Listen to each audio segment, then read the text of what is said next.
जय माता दी। आज गुप्त नवरात्रि का तीसरा दिव्य दिन है। एक रहस्य से भरा, शक्ति से ओत प्रोत और तंत्रिका ऊर्जा युक्त है।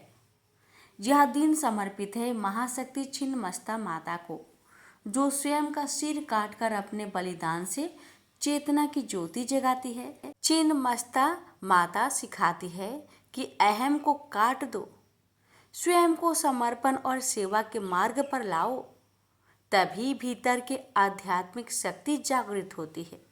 आज के दिन हम श्रद्धा से श्री दुर्गा सप्तशती का चौथे अध्याय का श्रवण करेंगे।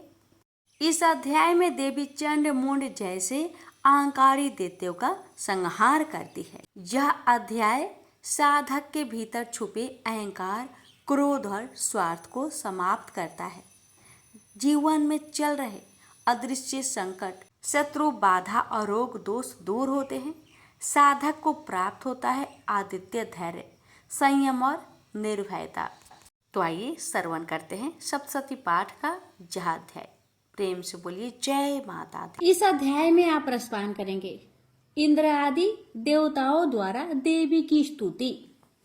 महाऋषि मेधा बोले, देवी ने जब पराक्रमी दुरात्मा महिषासुर को मार गिराया और असुरों की सेना को मार दिया, तब इंद्र आदि समस्त देवता अपने सिर तथा शरीर को झुकाकर भगवती की स्तुति करने लगे। जिस देवी ने अपनी शक्ति से यह जगत व्याप्त किया है और जो संपूर्ण देवताओं और महर्षियों की पूजनीय है, उस अंबिका को हम भक्ति पूर्वक नमस्कार करते हैं। वह हम सबका कल्याण करे। जिस अतुल प्रभाव और बल का वर्णन भगवान विष्णु, शंकर और ब्रह्मा भी नहीं कर सकते, वही देवी संपूर्ण जगत का पालन करने के लिए अशुभ भय का नाश करे।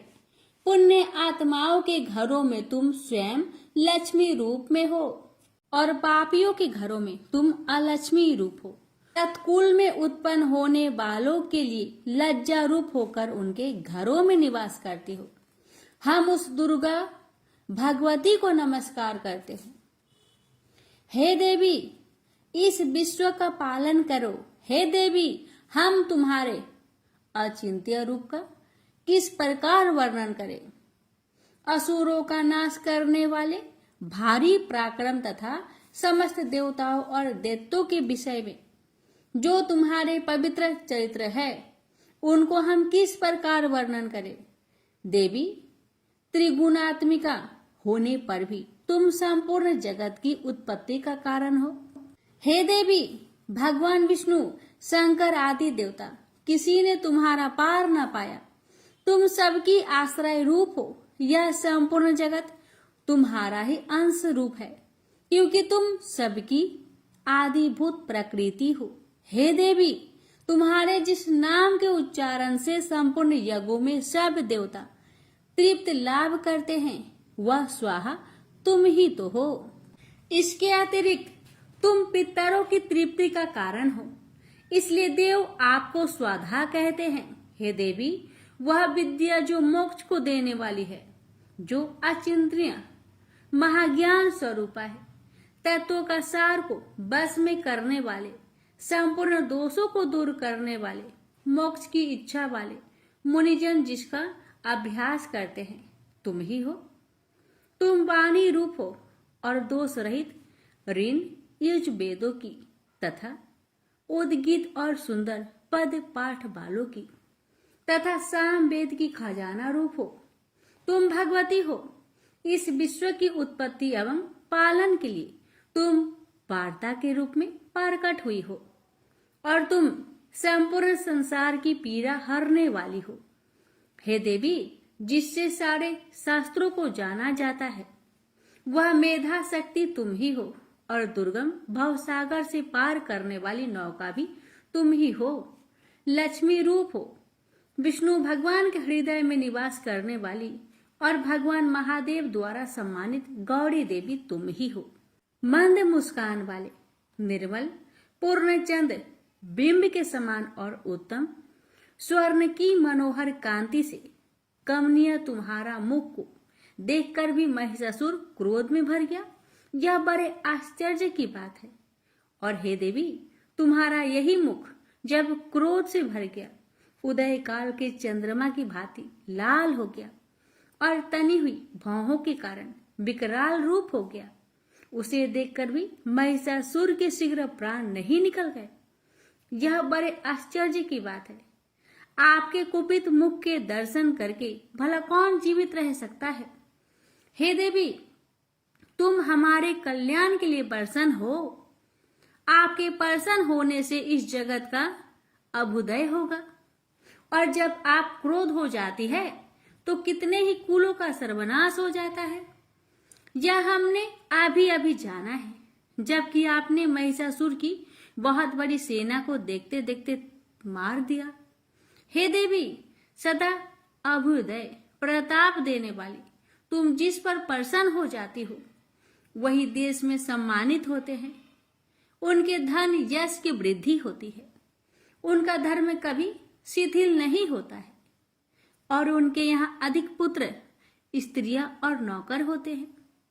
हे देवी, तुम्हारी कृपा से ही धर्मात्मा पुरुष प्रतिदिन श्रद्धा पूर्वक यज्ञ करता है और धर्मानुकूल आचरण करता है और उसके प्रभाव से स्वर्ग लोक में जाता है, क्योंकि तुम तीनों लोकों में मनोवांछित फल देने वाली हो।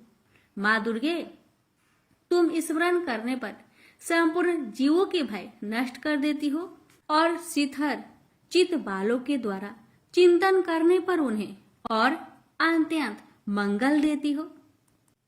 हे दरिद्र, दुख व भय हरने वाली देवी, तुम्हारे सिवा दूसरा कौन है। आपका चित्त सदा दूसरों के उपकार में लगा रहता है।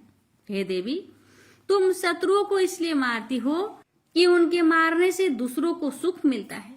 वह नरक में जाने के लिए चिरकाल तक पाप करते रहे हो, किंतु तुम्हारे साथ युद्ध करके सीधे स्वर्ग को जाएं, इसलिए ही तुम उनका वध करती हो। हे देवी, क्या तुम दृष्टिपात मात्र से समस्त असुरों को भस्म नहीं कर सकती?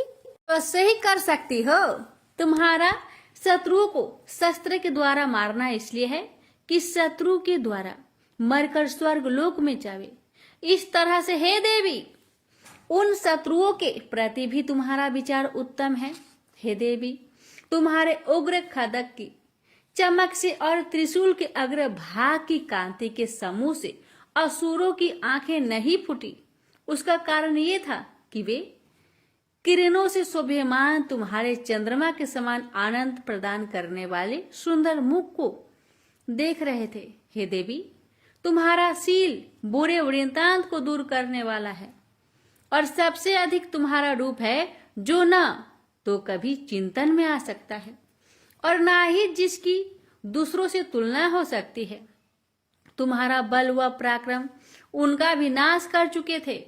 इस तरह आपने शत्रुओं पर भी दया प्रकट की है। हे देवी, तुम्हारे बल की किसके साथ बराबरी की जा सकती है तथा शत्रुओं को भय देने वाला इतना सुंदर रूप भी और किसका है। हृदय में कृपा और युद्ध में निष्ठुरता, ये दोनों बातें तीनों लोकों में केवल तुम ही में दिखने में आया है। युद्ध भूमि में शत्रुओं को मारकर अपने उन्हें स्वर्ग लोक पहुंचाया है। इस तरह तीनों लोकों की तुमने रक्षा की है तथा उन उन्मत्त असुरों से जो हमें भय था उसको भी तुमने दूर किया है। तुमको हमारा नमस्कार है। हे देवी, तुम शूल तथा खड्ग से हमारी रक्षा करो तथा घंटे की ध्वनि और धनुष की टंकार से हमारी रक्षा करो। चंडिके, आप अपने शूल को घुमाकर पूर्व, पश्चिम, दक्षिण तथा उत्तर दिशा में हमारी रक्षा करो। तीनों लोकों में जो तुम्हारे सौम्य रूप है तथा घोर रूप है, उनसे हमारी रक्षा करो तथा इस पृथ्वी की रक्षा करो। अंबिके, आपके कर पल्लवों में जो खड्ग, शूल और गदा आदि शोभा पा रहे हैं, उन सब से हमारी रक्षा करो। महर्षि बोले कि इस प्रकार जब सब देवताओं ने जगत माता भगवती की स्तुति की और नंद वन के पुष्पों तथा गंध अनुलोपनों द्वारा उनका पूजन किया और फिर सबने मिलकर जब सुगंधित व दिव्य धूपों द्वारा उनको सुगंध निवेदन की, तब देवी ने प्रसन्न होकर कहा, देवताओं, तुम सब मुझसे मनोवांछित वर मांगो। देवता बोले, भगवती, तुमने हमारा सब कुछ कार्य कर दिया, अब हमारे लिए कुछ मांगना बाकी नहीं रहा, क्योंकि तुमने हमारे शत्रु महिषासुर को मार डाला है। हे मातेश्वरी, तुम इस पर भी यदि हमें कोई वर देना चाहती हो तो बस इतना वर दो कि जब जब हम आपका स्मरण करें तब तब आप हमारी विपत्तियों को हरण करने के लिए हमें दर्शन दिया करें। अंबिके, जो कोई तुम्हारी स्तुति करे, तुम उनके वित्त, समृद्धि और वैभव देने के साथ ही उनकी धन और स्त्री आदि संपत्ति बढ़ाए और सदा हम पर प्रसन्न रहे। महर्षि बोले, हे राजन, देवताओं ने जब जगत के लिए तथा अपने लिए इस प्रकार प्रश्न किया तो बस तथास्तु कहकर देवी अंतर्ध्यान हो गई। हे भूप, जिस प्रकार तीनों लोकों का हित चाहने वाली वह भगवती देवताओं के शरीर से उत्पन्न हुई थी, वह सारा वृत्तांत मैंने तुमसे कह दिया है। और इसके पश्चात दुष्ट असुरों तथा शुभ निशुभ का वध करने और सब लोगों की रक्षा करने के लिए जिस प्रकार गौरी देवी के शरीर से उत्पन्न हुई थी, वह सारा वृत्तांत मैं यथावत वर्णन करता हूँ। प्रेम से बोलिए, जय माता दी।